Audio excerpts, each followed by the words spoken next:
So ayun, mga magandang araw mga ka-MV, ano. Dahil nga naluto na natin yung dalawang barako, yung brown saka yung isang puting barako. Ito na lang yung natitira sa atin. Ito mga bago, ayan oh. Ang gaganda ng inahin, ayan oh. Pumasok dun sa may butas. So ayan, dalawang dark brown na inahin, isang puting inahin, isang barakong black, isang barako na to. Ito parang Indo ang kulay, tapos ito. Yan, malalaking barako. Tatlo. So sa ganito mga ka-MB, hindi pwedeng ganito. Dapat kasi ang ratio ng mga bibi talaga 1:4 or 1:3.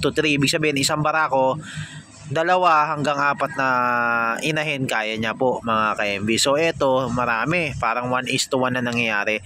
Pero may gagawin tayong experimental breeding. Ito kasi yung mga kulay itim na bagong dating, kagaya nga sa nakaraang vlog ko, itong mga itim na to, magkakapatid ito.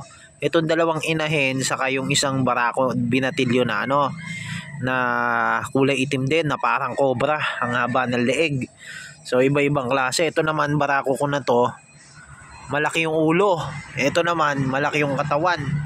So iba-iba sila ng characteristics. So ang gagawin ko, itong kulay itim na mga inahin na to, ipapares natin dito sa barako nating malaki para hindi sila mabreed ng kapatid nila. Ihiwalay natin sila, gagawa natin kulungan dito sa kabila.